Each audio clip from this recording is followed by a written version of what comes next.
Amigos de Prensa y Salud, muy buenos días. Sean bienvenidos y bienvenidas a esta cita semanal.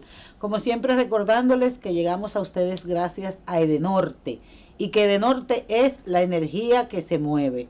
Vamos a aprovechar para dar un saludo afectuoso a nuestro querido amigo el doctor Elizabeth Mato, quien es, hasta que lo sustituya el presidente actual, el director ejecutivo del Instituto Dominicano de Protección y Prevención de los Riesgos Laborales, IDOPRIL. Elizabeth, estamos contigo.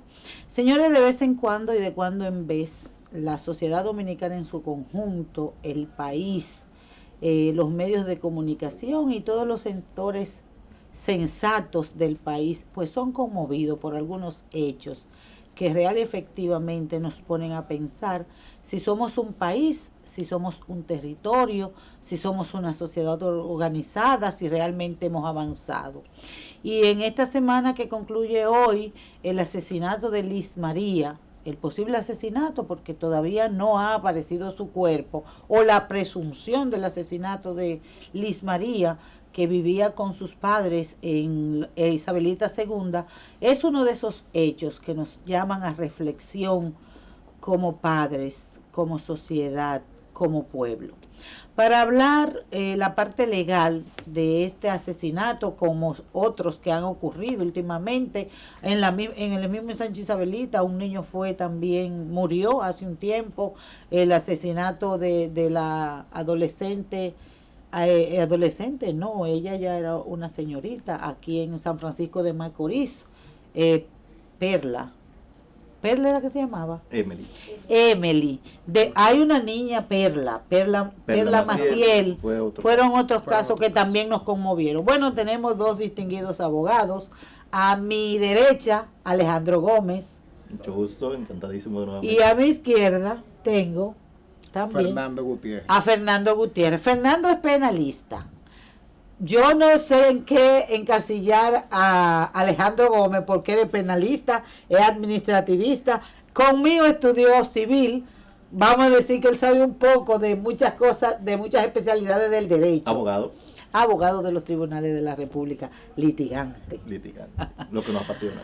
Bueno, hay una teoría, Gutiérrez y Alejandro Gómez, que dice que que todo el que en derecho pretende una acción tiene que tener las pruebas. Y en el caso de Liz María, pues todavía y hasta el momento no aparece su evidencia, que debe ser el cadáver. Mientras tanto, hay unas figuras en derecho que se llama desaparición. ¿Podemos decir que ella está desaparecida? Bueno, el término desaparición per se, sí.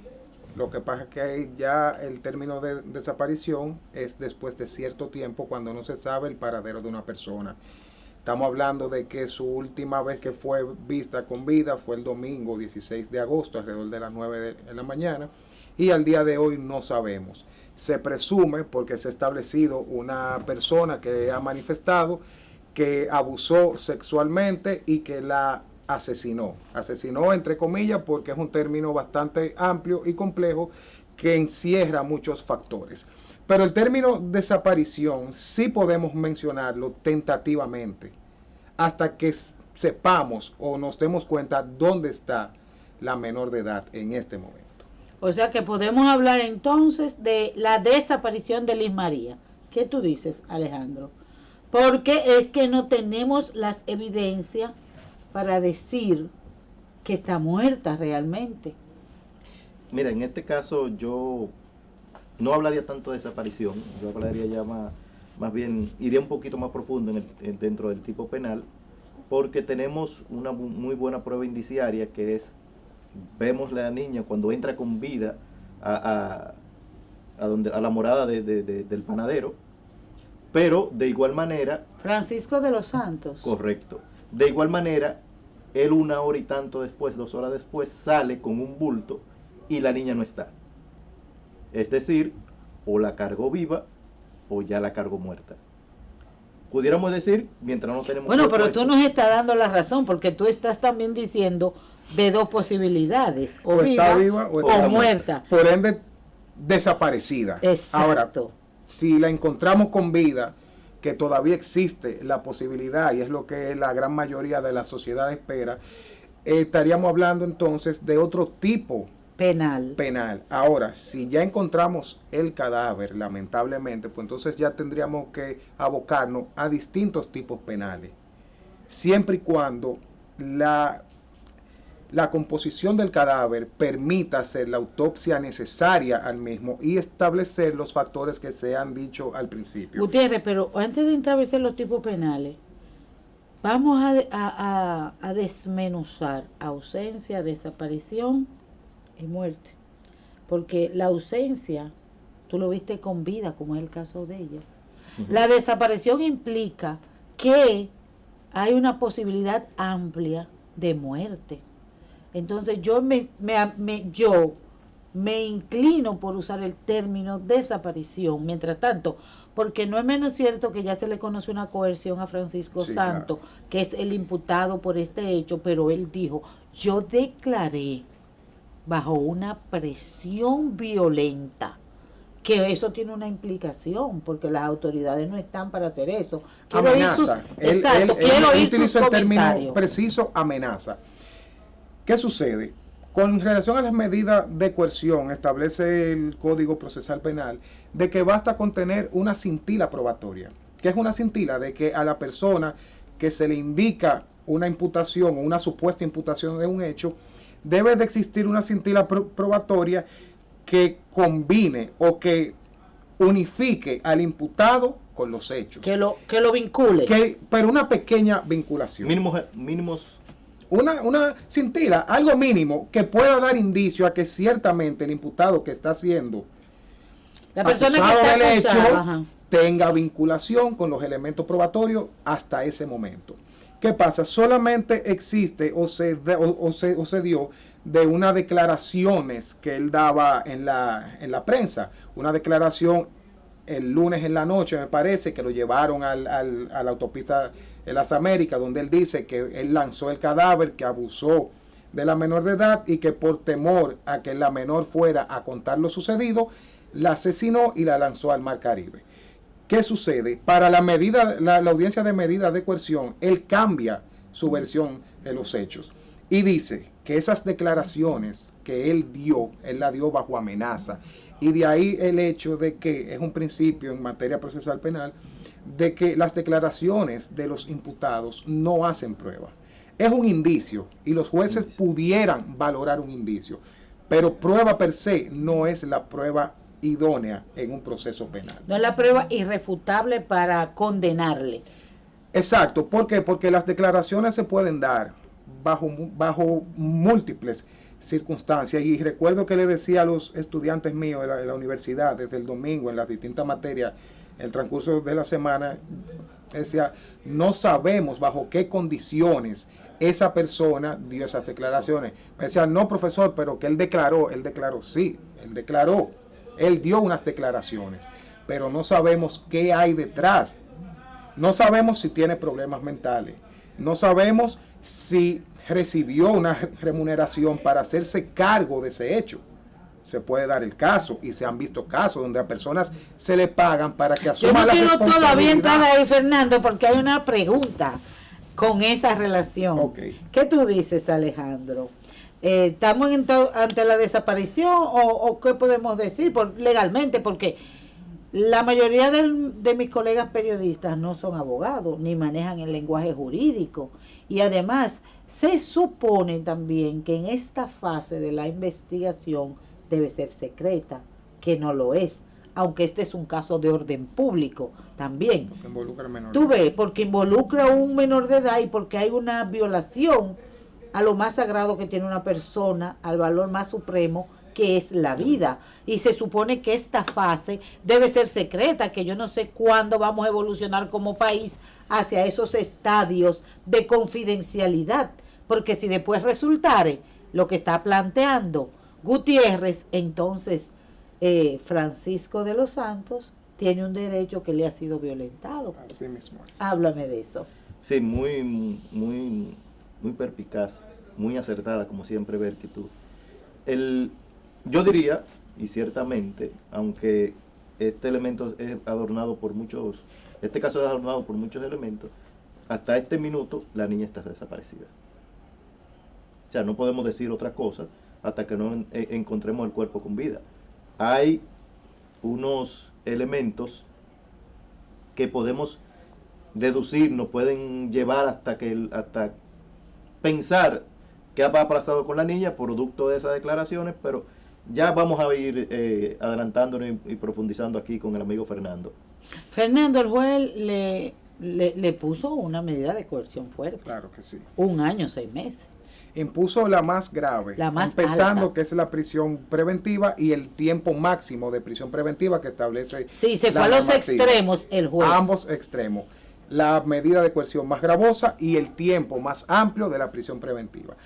Aparte de eso, declaró el caso complejo, por Sí. lo que extiende el plazo del Ministerio Público para su las investigación. investigaciones. Y debemos de ver el ámbito desde los procesos penales. El hecho de que una persona se le imponga prisión preventiva o una medida de coerción X no necesariamente lo hace responsable de sus hechos. Ahí es que inicia el periodo de investigación por parte de las autoridades. O sea, luego de la medida de coerción, el Ministerio Público cuenta con un plazo para su investigación y luego entonces culmina con acto conclusivo. Si las pruebas que recaben ese periodo son contundentes, pues presenta acusación. O si no son contundentes, que casi nunca es el caso, entonces ellos preparan otro acto conclusivo del proceso. Entonces, yo quiero que ustedes, si saben, me contesten. Hay adultos que tienen algunos problemas de comportamiento, de conducta. A veces son trastornos de la personalidad, a veces son pedófilos, a veces son pederastas. Entonces, al parecer, también habría que incluir dentro de las pesquisas del Ministerio Público como representante de la sociedad esos exámenes, porque nosotros, pan y circo, se Así convierten en muchas veces estos casos que deben, mediáticos. Sí, pan y circo. Los medios de comunicación hacen de estos casos grandes escenarios para lectoría y alcanzan los medios electrónicos pues repuntan con sus transmisiones en vivo, los medios escritos pues le buscan un nuevo giro a la información para captar la atención de sus oyentes, cosas que son válidas, pero vuelvo y digo, se trata de una menor, ya todo el mundo, mira, hasta imágenes de la menor hay en las redes y tú sabes que hay un derecho ahí ya que le fue violentado a la menor y como ella es una incapacitada legal, a la familia. Así es. Mira, con relación a eso que tú haces o mencionas, Berkis, mira, vi unas declaraciones de parte del fiscal de la provincia de Santo Domingo Este, el magistrado Milcíades Guzmán, que establecía y le hacían una pregunta, el tema de los periodistas que estaban en la audiencia de medida de coerción, y le preguntaron, magistrado, ¿se le va a hacer un informe psiquiátrico y psicológico al imputado? El magistrado manifestó, mira, esos son de los pedimentos que tiene que hacer el abogado de la defensa. Ahora bien, por la forma en que esa persona se manejó en la audiencia de medida de coerción, es una persona que está conectada en sus 5 sentidos, ubicado en tiempo y espacio, por lo que se presume que no es una persona que tiene problemas mentales, sí quizás problemas de conducta, por el hecho de hacer lo que hizo con una menor de edad. Son problemas de conducta. No, pero ya ahí, está dando por sentado. Bueno. Y habría que probarlo. Bueno, Belki, el simple hecho de una persona tener ese tipo de contacto con una menor de edad, evidentemente pero es una persona. Hasta ahora hemos escuchado a los medios de comunicación, son los que nos han dicho que le tocaba, que esto, habría que ver la prueba. Yo soy madre, ante todo. Así es. Y de verdad que no me gustaría. Así. Y como mujer, que en esta sociedad de machistas, las que levantamos la cabeza, tenemos que hacerlo con mucho esfuerzo. Es una cosa inconcebible, de verdad. Porque tú estás actuando contra un indefenso. Y está, como dicen en el pueblo, cogiendo piedra para lo más chiquito. Así es. Alejandro, ¿qué tú me dices de su estado mental? ¿Qué tú crees de este señor Francisco? Porque decían que él había violado el hijo de él, pero dicen que no. Incluso decían, y excusamente de que Alejandro intervenga, incluso decían, porque lamentablemente cuando un hecho pasa en la sociedad, se destapa una caja de Pandora. Y decía que él venía, el panadero, ¿verdad? Venía de un hogar donde también él fue abusado. O sea, que si nos vamos un poco más para atrás, estaríamos hablando de trastornos genéticos. Trastorno genético. Alejandro, háblame. Wow. Realmente se ha destapado la caja de Pandora y no ha demostrado lo mucho que hay que trabajar esta sociedad preventivamente.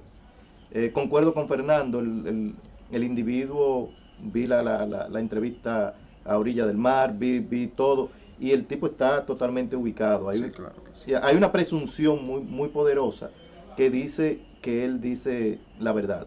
Lamentablemente en derecho penal las presunciones son muy limitadas.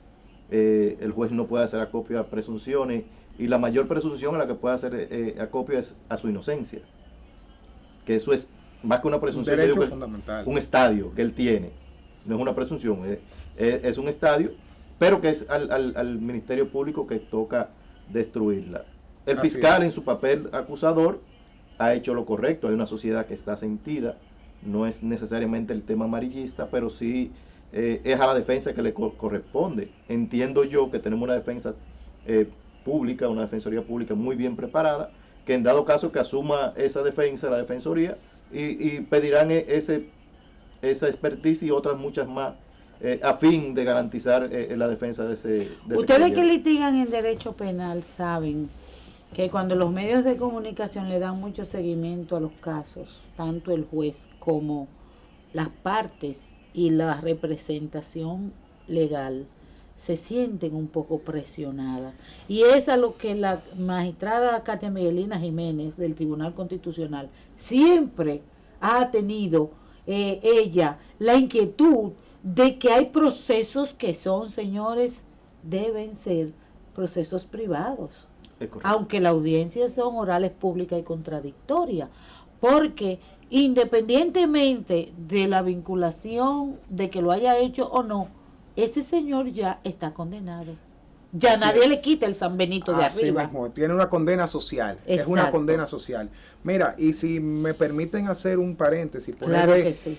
ejemplo, el tema de la presión mediática, vámonos unos años más atrás, el famoso caso de Francina Hungría. Recuerdan que Sí. dos personas atracaron a una señora mayor, luego se van a la huida, le tocan el cristal a Francina para que se desmonte de su vehículo y ellos irse en el vehículo, ella acelera y le dan un disparo que lamentablemente Quedó ciega. quedó ciega. No, ¿Qué sucede? incapacitada para ver. Bueno, Porque exacto. lenguaje inclusivo. Así es. No vidente. ¿Qué pasa?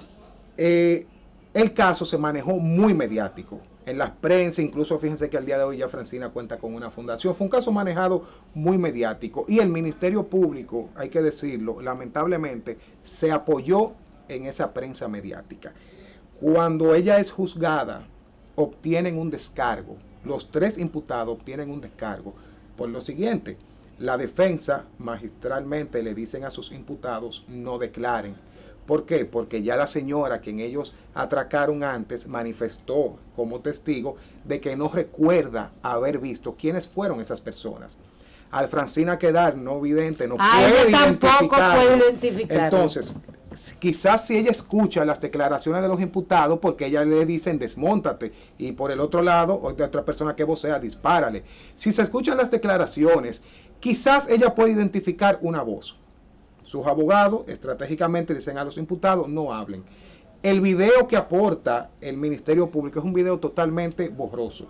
¿Y qué pasa? Los jueces están atados a lo que las partes le presentan. Son terceros. Claro que sí. Son terceros. Buscando el equilibrio. Ellos son terceros que solamente están atados a lo que le presentan las partes. Y las partes presentan video totalmente borroso. ¿Qué pasa? Posteriormente hubo una de las declaraciones, una entrevista en el programa de Víctor Gómez Casanova, donde uno de los imputados sí admite lo que cometió cuando se va a entregar. ¿Qué pasa? En ese momento el Ministerio Público no aporta ese video. no aporta a Víctor Gómez Casanova como testigo, porque lo están manejando mediático. Ellos creen que por la presión de la prensa van a conseguir condena. Descargo, apela al Ministerio Público, van a la Corte de Apelación. La Corte de Apelación ordena un nuevo juicio. En el nuevo juicio que se celebró, ahí sí, entonces aportan el video de Víctor Gómez Casanova, aportan el testimonio y ahí logran conseguir una condena de 30 años para los imputados. ¿Qué te quiero decir con esto? Que lamentablemente, y es lo que yo le he dicho siempre a los estudiantes, los expedientes hay que saber prepararlo. No podemos dejarle la carga ni a los jueces ni a la prensa. Tú tienes que saber instrumentar tus expedientes, y cuando entremos a los tipos penales del caso de la menor de edad, te voy a indicar el porqué. Alejandro, tenemos que ir con nuestros anunciantes, las personas que hacen posible que estemos en contacto con ustedes. El personal que todos los domingos, como el ingeniero Oscar Ariza y el ingeniero Max Méndez, están en sus casas con sus esposas, que son mis amigas, viendo Prensa y Salud.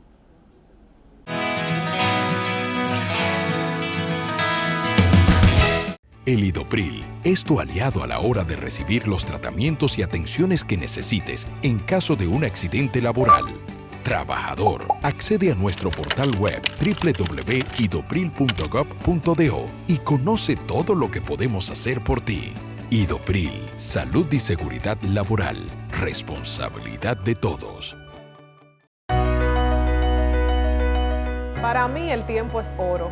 Es por eso que yo utilizo el servicio de la oficina virtual de Edenorte para el pago de mi factura de energía eléctrica. Así ahorro tiempo y lo dedico a lo más importante, mis clientes.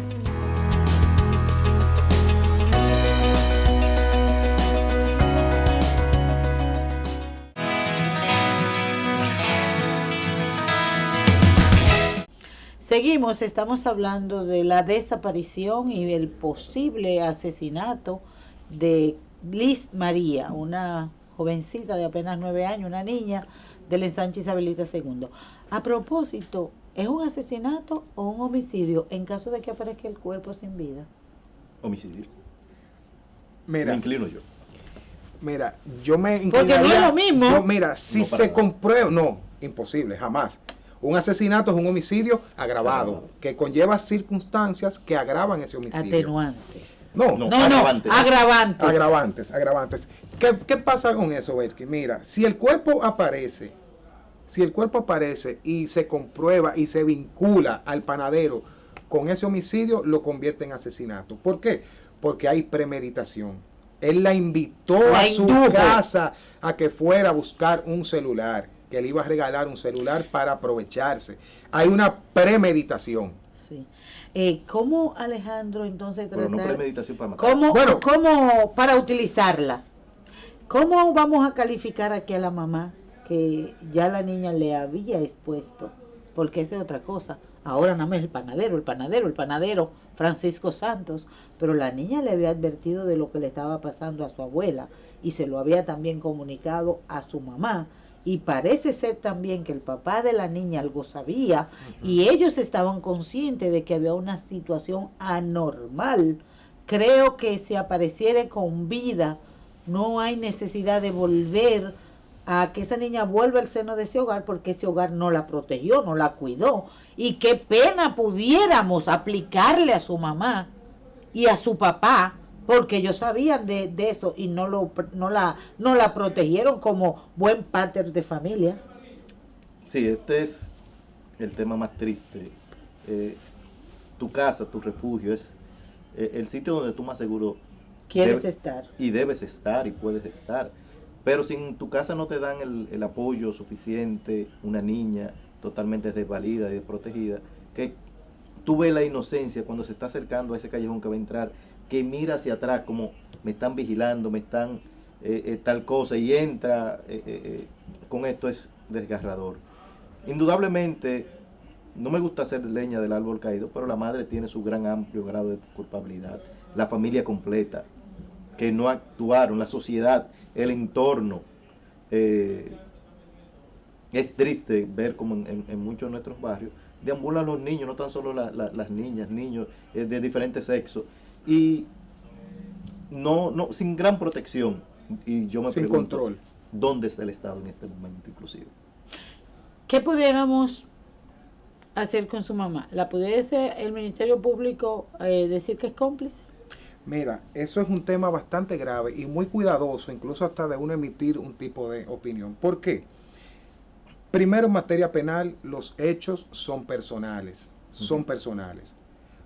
Es decir, si se comprueba que la madre tuvo algo que ver, si se comprueba que la madre facilitó los medios al panadero para que cometa... ¿Y no la mandaba? Bueno... Sabiendo lo que estaba haciendo. Sabía lo que estaba haciendo, pero... Dice, o sea, estamos hablando de un tema social, de que supuestamente se sabía lo que estaba diciendo. Y me costaría creer que una persona, que su hija o su nieta le comente una situación, no haga simplemente nada. Mira, yo soy padre de una hija de 6 años y tan pronto mi hija intenta comentarme una situación X, yo actuaría. O sea, me costaría creer que lo que se comenta, porque tú sabes que en este tipo de casos hay mucho sensacionalismo. Empiezan a comentar cosas sin tener base legal. Me costaría creer que la menor de edad le comentaba eso tanto a su abuela como a su padre y que ambos no hayan hecho nada. Me costaría creerlo como sociedad, porque si es así, estamos prácticamente perdidos. Hay una teoría para ambos que quisiera que ustedes me ayudaran a, como siempre, a edificar a nuestros televidentes. Hay una teoría manejándose, porque como tú dices, Gutiérrez, hay mucho que se habla, que es verdad, que es sensacionalismo. Se está manejando la tesis de que la niña pudiese haber sido utilizada para órganos y que por eso el cadáver no va a aparecer. Aunque también aquí en este mismo espacio he tenido al doctor Bengoa, que dice que para un trasplante de órgano se necesita todo un equipo médico de unos 10 a 12 médicos y que no es posible complicidad con tantos profesionales. O sea, que pudiéramos descartar de plano que pueda haber algo de esto en esta desaparición de Liz María. Mira, hasta que no tengamos el cadáver de la menor, que se pueda practicar su autopsia, nada se descarta, nada. Ahora, y tú me decías ahorita que todavía no entremos a los tipos penales, pero ¿qué sucede? Primero tenemos que hablar, y entiendo que ahí el Ministerio Público tiene que instrumentar bien su expediente y no enfocarlo solamente en un homicidio, en un asesinato, en una agresión sexual o en un abuso sexual en sus dos vertientes, o violación o agresión. Entiendo que deberíamos estar hablando incluso de secuestro, que es una ley especial. ¿Por qué? Porque gracias a la tecnología podemos ver los videos donde se ve a la menor de edad entrar al callejón donde vive el señor a las 9 de la mañana. 3 horas después se ve a la menor de edad, al panadero salir en su motor con un saco en una canasta, donde él manifestó de que estaba la menor de edad. Lo que no hay duda es que la última persona que vio con vida a la menor de edad fue el panadero. Entonces, entiendo que si vamos a hablar de tipos penales, deberíamos iniciar por el secuestro, instrumentar el expediente. ¿Por qué? Porque no tenemos cadáver. Con el caso de la práctica... Pero aquí no hay cúmulo de pena, y tú lo sabes. No, aquí no hay cúmulo de pena. Porque habría que hablar entonces de secuestro, de asesinato, habría que hablar también de abuso sexual. Entonces todos tienen unas configuraciones diferentes, claro sí. Entonces, y unas penalidades diferentes. Claro que sí. Porque aquí cada uno no se juntan. Entonces el secuestro no va a conllevar jamás la misma pena que el asesinato. Mira, lamentablemente todavía está en el Congreso el proyecto de Código Penal por el simple tema del aborto. Del aborto y sus 3 causales. Que sí habla de un cúmulo de pena hasta 60 años, sí amplía la pena de reclusión mayor a un límite de 40. Y lamentablemente por un tema de aborto, por un simple tema de aborto que no se puede poner... Simple. Bueno, vamos a excluir ese artículo y vamos a preparar una ley especial. Pero vamos a aprobar el código que es necesario. ¿Qué sucede? Ciertamente no hay cúmulo de pena, pero en la normativa tenemos un artículo 304 que establece que crimen seguido de otro crimen. Crimen seguido de otro crimen conlleva la pena máxima de reclusión mayor, que es de 30 años. Entonces, Viendo eso, y tenemos secuestro, tenemos un supuesto homicidio y tenemos un supuesto abuso sexual, estamos evidentemente ante una condena de 30 años. Crimen seguido de otro crimen. Sí, pero hasta tanto, mucha gente, hay ya abogados de mucho reconocimiento público, estaba para ambos, que dicen que no puede haber una condena si no hay una prueba, y la prueba en este caso irrefutable sería la aparición de sus restos mortales o de ella viva. Pero vámonos al extremo, que esté muerta. Yo espero que esté viva. Yo espero que esté viva, porque esa niña es una niña inocente y ante la ley una incapaz no porque tenga problemas, sino porque no tiene todavía desarrollo físico y biológico para tomar decisiones. Pero demos por hecho que está muerta. Hay mucha gente que dice, ¿y cómo lo van a condenar si no está el cuerpo? Alejandro. Tenemos sentencia en nuestro país del cuarto colegiado y ya viene dándole seguimiento a otras. Pero eso no es el Gaón, ¿o sí? No, fue un caso que se participó en dicho tribunal, una casuística muy general, pero también hizo uso muy apropiado del derecho comparado, Costa Rica, Guatemala, España, creo que Honduras, Gutiérrez. Sí, sí. En donde, apoyándose del derecho comparado y donde ya no necesariamente se necesita ese cuerpo que evidencie la pérdida de la vida, si se presumen otras cosas. Ella estaba viva, entró viva, se tiene el tracto secuencial de la cámara donde sale sin ese cuerpo, la niña no aparece. Ella entró al callejón, pero él no la llevaba de mano, Alejandro. No, pero él sí salió luego del callejón. Bueno, pero él vivía ahí, tenía que salir de ahí. Sí, pero los videos muestran cuando ella entra, no cuando sale. Por eso. Y nada más se ve a él solo que sale. Que sale, pero él es el único que vive en el callejón. Y luego está desaparecido. Pero él es el único que vive en el callejón. Porque yo lo que estoy es tratando de que clarifiquemos un poco esto aquí, sin el sensacionalismo, visto desde el punto de vista legal. Entendemos que no, mira, entendemos que que él no vivía solo en el callejón, pero lo que sí se comenta a nivel del sector, ¿verdad? De que él era una persona que tenía contacto con la menor, era una persona de confianza con la menor. Él comía en la casa de su familia. Estadísticamente, esto no es algo por decirlo, estadísticamente está comprobado que en los casos de abuso sexual hacia los menores de edad existe en el 97-96% confianza entre el agresor y la víctima. O sea, nadie pasa desapercibido, te arranca a tu hijo de la mano para abusar sexualmente. No, siempre está estadísticamente comprobado que hay un vínculo, hay una unión de confianza entre esas personas para que suceda ese tipo de hecho. Familiaridad o amistad. Familiaridad o amistad. Tú que trabajaste mucho en los tribunales como abogado adjunto, me dijiste, ayudante. Y que mucha gente dice que los abogados ayudantes son que logran la sentencia, ¿viste? Que los magistrados le dan las generales y por ahí arrancan. Yo no sé si eso es verdad. Eso no es así. Son ayudantes. Somos abogados ayudantes. Colaboramos con los magistrados, pero no. Eso es lo que se dice, yo no te he dicho que es así. Ok, perfecto. Hay unos presupuestos penales que hay que tener para tú defender, acusar una persona. En el caso de este señor, ella tiene una coerción. Los jueces casi siempre, las medidas de coerción que ponen son penas privativas de libertad. Y cuando esa es el extremo, porque son 7 las medidas de coerción. Personales. Exacto, las personales, pero lo que siempre se van es allá a lo último y le han puesto también dentro la última, la más dura, y dentro de la más dura el extremo.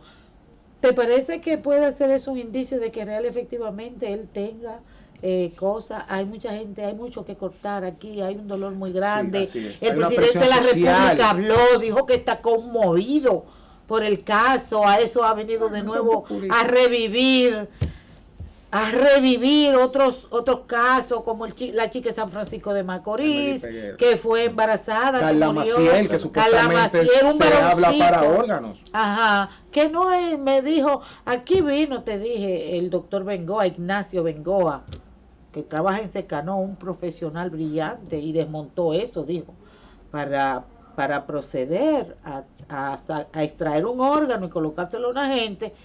Son primero casi un día de estar en quirófano, y es un equipo de profesionales, porque cuando yo estoy agotado sigue el otro, o sea que eso no es así tan fácil. Y estudios previos. Esos son, sí, de compatibilidad, de esto y de lo otro. Eso no es más que el sincretismo de la gente aquí en la República Dominicana, que de todo hace un arroz con mango para llamar la atención. Pero ¿te parece a ti como abogado, a ti también, Alejandro, que finalmente el panadero pudiera tener o no relación, vinculación directa con esto? Y sabemos ya que son 30 años que le tocan, si es así. Sí, entendemos que... Anticipadamente sabemos la pena. Eso no se lo despinta él nadie. Bueno, está bien, adelante, Alejandro. No, entendemos que pudieran variar algunas circunstancias, pero si las cosas siguen tal cual como están, él tiene 30 años que cumplir dentro de un Lo mandan para la Victoria Nueva. Está estrenando. Sí.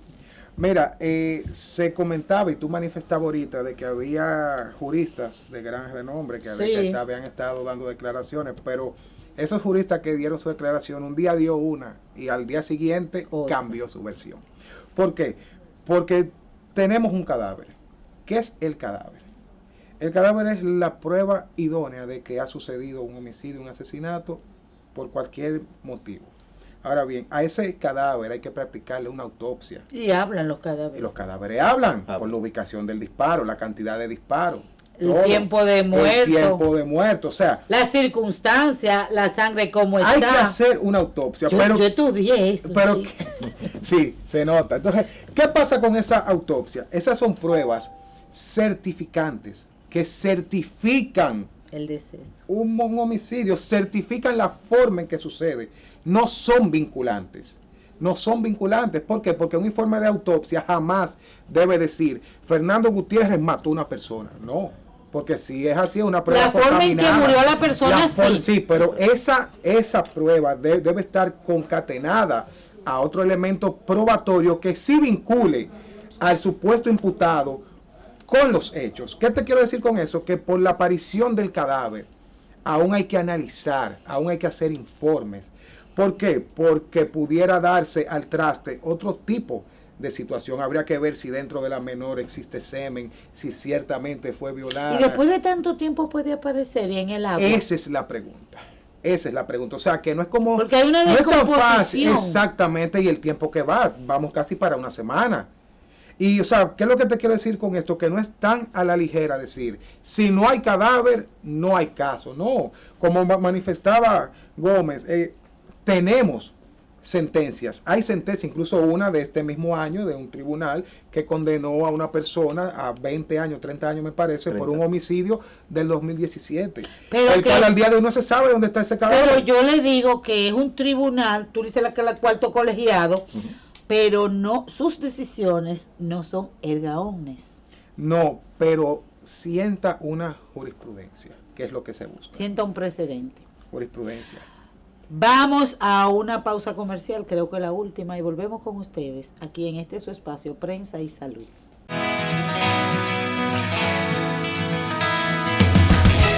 El Idopril es tu aliado a la hora de recibir los tratamientos y atenciones que necesites en caso de un accidente laboral. Trabajador, accede a nuestro portal web www.idopril.gov.do y conoce todo lo que podemos hacer por ti.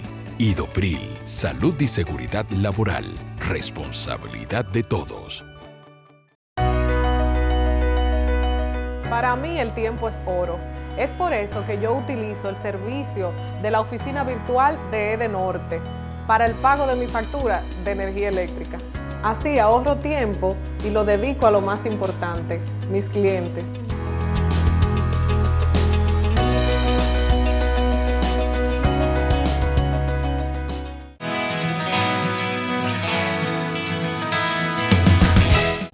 Bueno, aquí tenemos Tenemos a Gutiérrez y a Gómez, abogados, ambos litigantes en materia penal y en otras especialidades del derecho. Estábamos hablando del caso de Liz María y haciendo nosotros aquí posibles escenarios de lo que pudiera ser, pero finalmente nosotros no somos, esto no es el área jurisdiccional, esto solamente es orientación. Hace poco, hace apenas una semana, hoy domingo, que se juramentó la República Dominicana, estrenó un nuevo presidente. Con muchas expectativas llega Luis Abinader al poder. Pero aquí también hay una máxima que dice, del dicho al hecho hay un trecho. Y tenemos que esperar que el tiempo pase, porque ese es el que lo juzga todo. Para que sepamos si las expectativas que tiene el pueblo con relación a Abinader se concretizan, cómo se maneja Abinader ante la cosa pública, porque él no es más que el administrador de la cosa pública por un mandato del pueblo, y hay que ver, pero por el momento hay mucha gente con muchas expectativas y en diferentes ámbitos. Él llega, como todos sabemos, en el marco de una pandemia que asola no solo la República Dominicana, sino también al mundo, que ha influido mucho en lo que es la economía, en lo que es la interacción social, y ya ustedes saben, hay mucha gente que espera mucho de Abinader, pero sobre todo hay un mediatismo. Hay mucha gente incluso dándole órdenes al presidente Luis Abinader Corona. Si de aquí a enero no hay presos, vamos para la Junta otra vez. Vamos a coger los calderos de nuevo. Eso no es así, eso no es así. Las cosas están escritas. Y todo el que alegue injusticia tiene que probar. Y como bien decía ahorita Gutiérrez, si tú no instrumentas tu expediente bien, se te va a caer. Y no es que los jueces se venden, es que tú no le llevaste las evidencias diáfanas, concretas y correctas de lo que pasó. Lo que sí a mí me gustaría conversar con estos dos dilectos abogados es de la prevaricación, el cohecho y la concusión, que son tres figuras diferentes y son todas penales. Gutiérrez, quiero irte a ti. Vamos a darle Alejandro. Vamos a darle oportunidad a Alejandro que inicie. ¿Qué decirte? Esto, pan y circo. De igual manera, volvemos acá, pero aquí hay que instrumentar bien los expedientes. Hay que comenzar con la ética. De hecho, la hoy directora del departamento de la Dirección General de Ética e Integridad Gubernamental, DIGEI. La ex vicepresidenta. Sí, doña Milagros Ortiz Bosch, abogada. Ha dicho que los funcionarios salientes que no realicen su debida declaración de bienes serán inhabilitados hasta por un periodo de 5 años, tal como indica la ley. Entendemos que también es parte de un debido proceso esa inhabilitación, pero por algo ya debemos de comenzar. Inclusive, ese es un primer indicio para saber qué tipos penales pudieron haber cometido los funcionarios salientes y por dónde comenzaremos a cortar. La prevaricación es un tema muy engorroso, muy fino, es difícil de probar, no es tan fácil. Es más fácil probar la malversación de fondos y el mal uso de los fondos públicos que la misma prevaricación. Y entendemos que de aquí en adelante tenemos grandes retos. Tenemos una procuradora con su adjunta recién instalada y que debemos de dejarla trabajar sin la tanta presión mediática para que puedan instrumentar expedientes correctos. ¿Qué opinas, Gutiérrez? Mira, a ver, Gómez, tú mencionabas ahorita 3 términos. Sí. Que lo entramos en un saco, lo movemos y sacamos una sola palabra: corrupción. Sí. Corrupción. ¿Qué pasa? El gobierno de Luis Abinader se ha vendido como el gobierno que no dejará impune los actos pasados, pero tampoco los presentes. Es decir, el famoso borrón y cuenta nueva, el acuerdo que se daba tras bastidores, supuestamente en este gobierno no va a ser. Tenemos una procuradora que él ha vendido la imagen como independiente, y ese término de independencia a mí en lo particular no me gusta. Me gusta más el término objetivo. O sea, estamos hablando de la procuradora objetiva. ¿Por qué? Porque cuando hablamos de independencia, tenemos que ser muy cautelosos, porque la independencia abarca muchas cosas. Y tal es el caso de cuando la magistrada Miriam se presenta al Consejo de la Magistratura, fue fuertemente atacada por el procurador. Saliente.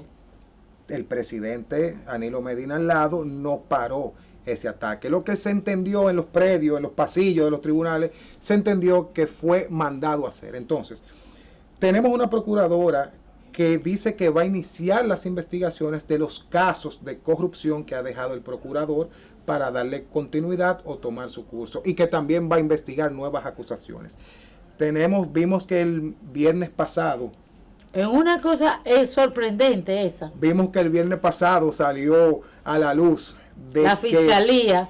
La fiscalía dijo que automáticamente la procuradora tomó el mando, dijo que al viernes siguiente, en este caso este viernes que acaba de pasar, iba a citar a la señora Berlinesa Franco por el tema del caso de INAIPI. Pero también vimos el viernes pasado que salió a la luz que entre el periodo de transición, es decir, desde el 31 de julio al 14 de agosto del año en curso, en la Dirección Nacional de Presupuesto desembolsó al Ministerio de Obras Públicas y a otra institución más de 21.500 millones de pesos No como relaje. pago, de los cuales de los 21.500 hay 11.500 pesos directamente, Pesos no, millones. millones de Ten pesos, cuidado. 11.500 millones de pesos destinado al pago del asfaltado caliente que en una ocasión, RC2, así que se llama. en una ocasión la periodista Alicia Ortega sacó a la luz como acto de corrupción. Es cuesta arriba de que se deroguen esos fondos en un periodo de transición. No estamos hablando ni estamos No, condenando porque de que sea un acto de hay corrupción. que pagar. Pero sí es cuestionable. Pero hay Sí que es cuestionable. pagar, Gutiérrez. Estamos de acuerdo en que hay que pagar. Hay que pagar. Si tú no quieres dejar, porque también he sabido aquí que cuando se va a una administración, porque son los intereses egoístas. Así es, totalmente de acuerdo. Cuando son los intereses egoístas los que actúan, cuando sale una administración, yo no estoy defendiendo a nadie. Yo soy una abanderada de lo hecho correcto. Por eso yo puedo decir que yo no tengo vela en ese entierro. Porque yo lo que soy una servidora del Estado, que voy todos los días a mi trabajo y me gano mi salario. Punto. Y se acabó. Yo soy de lo de a pie. El que haya cometido Claro un que sí. hecho reñido con la norma, con la buena costumbre y con el beneficio colectivo, que se le aclaren sus cuentas. Mira, Pero también tú sabes a qué voy, que si tú, porque ahora mucha gente niega que PLDista, ¡ay no, yo! Mira, Ahora nadie quiere a mí no pertenecer a me ese vincula con partido. esa gente. Sí. Mentira.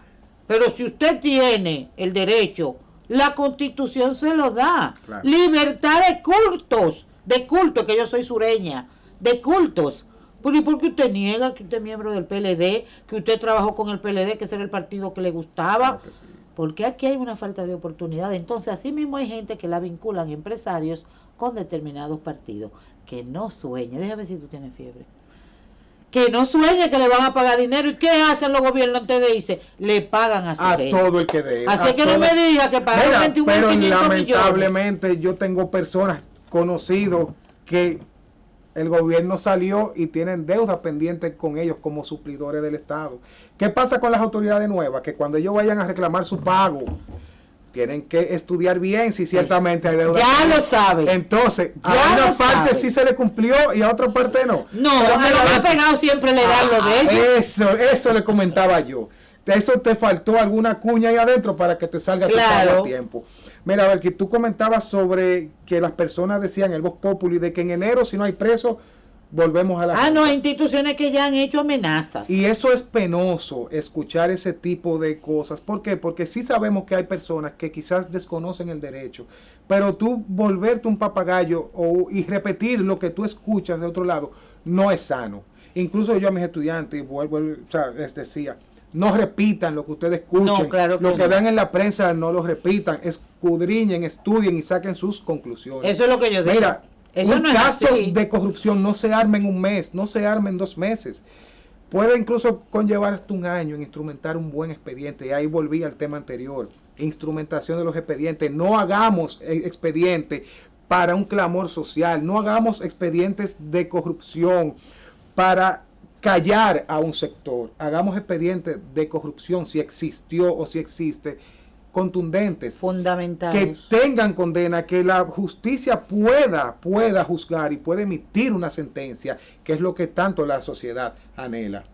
Y no es que no se anhele, es que se hagan las cosas bien. Tenemos una procuradora que yo decía ahorita, que más que independiente, objetiva. Si hay, si no hay, no hay.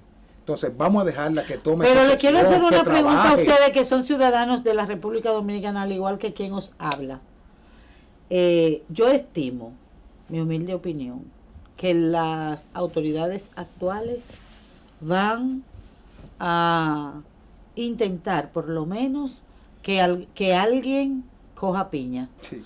Porque el presidente tiene que afianzar su partido y tiene además que dar yo espero que sea de verdad contundente. Que fue parte de su campaña. Que quiere dar la impresión de que va por lo justo. De hecho, él lo dijo, lo propuso en la campaña, lo dijo en el Congreso cuando se juramentó.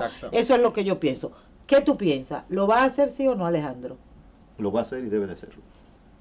Lo va a hacer. Lo va a hacer. Lo va a hacer. Vamos a tener, no quizás como clama el pueblo en enero, no, pero sí van a haber presos políticos. Sí van a haber. O no presos políticos. Eso te iba a decir. Perdón, no presos políticos. Vamos a manejar los términos bien. Sí va a haber presos por actos de corrupción. Por indelicadezas. Por lo menos va a haber acusaciones por indelicadezas. Señores, quisiéramos hablar más con Gutiérrez. Te voy a dejar la puerta abierta, ¿oíste? Muchas gracias. Y a Alejandro también, gracias. Para que volvamos aquí a socializar temas legales, pero desde el punto de vista, dejando los sentimientos de lado, porque esas virtudes no son buenas, sino la racionalidad. Y con esa racionalidad es que decimos que sí, que pueden haber personas que pasen malos momentos por algunas indelicadezas, pero el que se comió su pastel, que recoja su sucio. Señores, nos vemos el próximo domingo cuando volveremos con esta cita semanal entre ustedes y nosotros, Prensa y Salud.